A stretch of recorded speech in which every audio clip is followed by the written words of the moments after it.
Hi friends, मी राहुल काशलिया। आज आपण शिकणार आहोत कपाती, ज्याला म्हणतात डिडक्शन्स। आयकर अधिनियम 1961च्या कलम 14 नुसार उत्पन्नाच्या विविध शीर्षकाअंतर्गत जी राशी करदात्याला प्राप्त होते ते त्याचे एकूण सकल उत्पन्न मानलं जाते। एकूण सकल उत्पन्नातून आयकराच्या एटीसी व एटीयू अंतर्गत विविध अनुज्ञेय असलेल्या कपाती वजा केल्यानंतर एकूण उत्पन्न त्याला प्राप्त होत असते। या उत्पन्नावरच त्याच्यावर कराची आकारणी केली जात असते। प्रामुख्याने आयकरच्या एटीच्या कलम 80चा कपातीचा उद्देश एवढाच असतो की करदात्याला छोट्या छोट्या बचतीसाठी प्रोत्साहन करावे व भविष्यामध्ये त्याचं फायनान्शियल कंडिशन योग्य राहील, त्याचं भविष्य सुरक्षित राहील या दृष्टिकोनातून त्याला उत्तेजन देणे हा होय। याकरिता 1961च्या प्रकरण 6A मध्ये कलम 80C ते 80U अंतर्गत विविध कपातींचा समावेश करण्यात आलेला आहे। आता यामधलं पहिलं आहे कलम 80C। या अंतर्गत व्यक्ती, करदाता व संयुक्त हिंदू कुटुंब याचा एकूण सकल उत्पन्नातून काही डिडक्शन्स त्याला प्राप्त होतात। ते कोणते? पहिलं आहे की करदात्याने स्वतः किंवा पत्नी किंवा पती किंवा त्याची मुलं जी असेल त्यांच्याकरिता जीवन विमा पॉलिसीवर भरलेली विमा प्रव्याजी किंवा विम्याचे हप्ते पॉलिसी मूल्याच्या 20% जर ते कमी असतील तर ते डिडक्शनला पात्र आहेत। याशिवाय स्वतः किंवा पत्नी किंवा त्यांच्या अपत्यांच्या जीवनावरील आस्थगित वार्षिक योजनेअंतर्गत भरलेल्या हप्त्यांची राशी सुद्धा डिडक्टेबल असते। याशिवाय वैधानिक मान्यता प्राप्त भविष्य निर्वाह निधीतील स्वतःच्या अंशदानाची राशी सुद्धा त्याला 80C अंतर्गत कपात करून मिळत असते। याशिवाय सार्वजनिक भविष्य निधीमध्ये स्वतः किंवा पत्नी किंवा आपल्या मुलांच्या नावे त्यांनी जर काही राशी भरली असेल तर ती भरलेल्या राशीची ही सुद्धा कपात मान्य असते। याशिवाय मान्यता प्राप्त अनुमोदित अर्धवार्षिकी निधीमध्ये केलेलं अंशदान, याशिवाय इंदिरा विकास पत्र आहे किंवा अन्य सरकारी बॉन्ड आहे याच्यामध्ये केलेली गुंतवणूक, पोस्टाची आवर्त ठेव योजनेअंतर्गत केलेली गुंतवणूक, unit link insurance plan, unit trust of इंडियामध्ये भरलेली रक्कम किंवा म्युच्युअल फंडामध्ये भरलेली रक्कम ही सुद्धा 80C अंतर्गत करमुक्त असते। याशिवाय नॅशनल हाऊसिंग स्कीम 1997 अंतर्गत जीवनधारा पॉलिसी, जीवन अक्षय पॉलिसी यामध्ये भरलेली रक्कम सुद्धा करमुक्त असते, कपात मान्य असते। याशिवाय घर बांधणीसाठी जर त्यांनी काही कर्ज घेतलं असेल तर त्या कर्जाच्या परतफेडीचे हप्ते, आता ही हप्त्याची मर्यादा कसं आहे की प्रत्येक हप्ते 80C अंतर्गत डिडक्टेबल नसतात, परंतु 1.5 लाखापर्यंतचे हप्ते जे आहेत ते कपातीस पात्र असतात। करदात्याचा जास्तीत जास्त 2 मुलांसाठी भरलेली, जर 2 पेक्षा जास्त मुलं असेल तर तिसऱ्या मुलाची फी त्याला स्वतः भरावी लागेल, परंतु 2 मुलाची फी काय असते, शैक्षणिक फी ही कपातीला पात्र असते। याशिवाय बँक डिपॉझिट योजना 2006 to 2007 यापासून सरकारने जाहीर केलेली आहे त्या योजनेअंतर्गत कोणत्याही बँकेत 5 वर्ष किंवा त्यापेक्षा जास्त दीर्घ मुदतीसाठी ठेवलेली रक्कम ही सुद्धा कपातीला पात्र असते। याशिवाय पोस्टाच्या खात्यामध्ये 1981च्या नियमाप्रमाणे 5 वर्षाचं जर तुम्ही फिक्स डिपॉझिट करत असाल तर ते फिक्स डिपॉझिट सुद्धा डिडक्टेबल असते।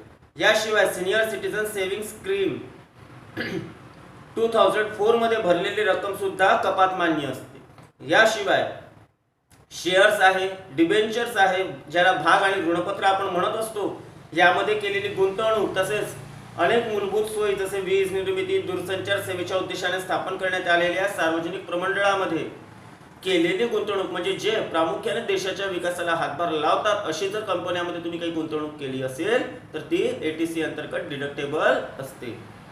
आता आहे 80CCC CCC नुसार कपात। भारतीय जीवन विमा महामंडळाच्या किंवा अन्य सरकार मान्य खासगी क्षेत्रातील विमा कंपनीच्या मान्यताप्राप्त पेन्शन फंडाला भरलेली रक्कम 1 लाख रुपयांपर्यंत कपात मिळू शकते। मात्र या पॉलिसीची मिळणारी त्या वर्षामध्ये रक्कम ही त्या वर्षामध्ये ऍडजस्ट करून ती कपातीस पात्र समजली जाते। आता आहे 80DDCCD याच्यानुसार कोणती कपात मिळते तर 1 जानेवारी 2004 पासून केंद्र सरकारने आपल्या कर्मचाऱ्यांसाठी नवीन अंशदान पेन्शन योजना सुरू केली आहे। त्या योजनेखाली करदात्याच्या वेतनाच्या एकूण 10% पर्यंतचे अंशदान, समजा एखाद्या कर्मचाऱ्याचं वेतन असेल 1000 रुपये तर 100 रुपये काय राहील, 10% पर्यंतचं त्याचं अंशदान राहील. आणि तेवढंच अंशदान जर सेवा योजकानं दिलेलं असेल, म्हणजे 100 रुपये सेवा योजकाने टाकलेले असतील त्याच्या PPF मध्ये, तर मात्र ते कपातीस पात्र असते. आता आहे एक अत्यंत महत्वाचं कलम जे आहे 80CCE. वरील कलम 80C, 80CCC आणि 80CCD याच्या अंतर्गत एकत्रित येणारी एकूण कपातयोग्य राशीची मॅक्झिमम लिमिट जी 1.5 लाख रुपयांपर्यंत आहे ती याच्यामध्ये निश्चित करण्यात आलेली आहे. म्हणजेच या सगळ्या अंतर्गत आपण कितीही कपाती मान्य सादर केल्या तरी या सर्वांची एकूण गोळाबेरीज ही 1.5 लाखापर्यंतच कपातीस मान्य असते. त्या उपरीची जेवढी रक्कम असते ती सगळी रक्कम करदेय समजली जाते. आता आहे कलम 80D, ज्याला म्हणतात वैद्यकीय विमा प्रव्याजी किंवा मेडिक्लेम. याचा उल्लेख याच्यामध्ये केलेला आहे.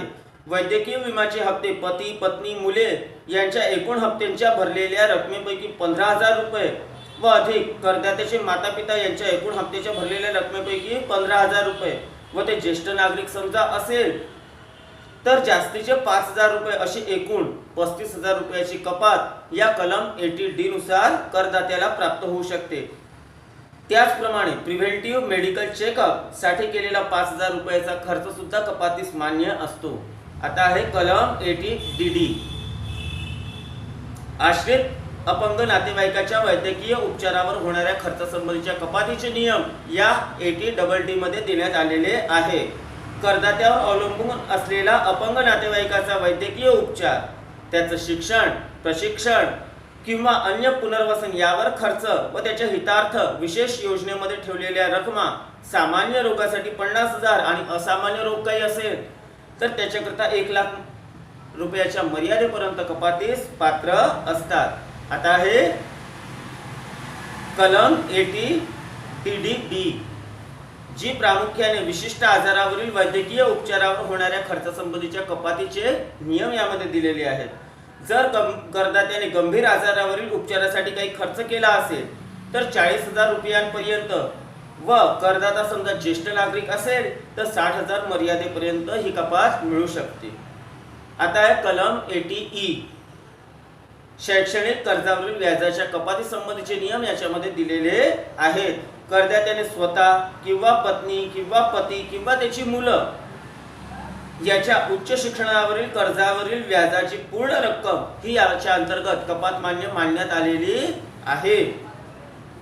त्यानंतर आहे कलम 80G नुसार जी देणगी संबंधी नियम दर्शविते. यामध्ये करदात्याने मान्यताप्राप्त संस्था, धर्मदाय संस्था व विशिष्ट निधी करता देणगी समजा दिलेली असेल तर ती खालील वर्गीकरणानुसार कपातीस मान्य ठरते.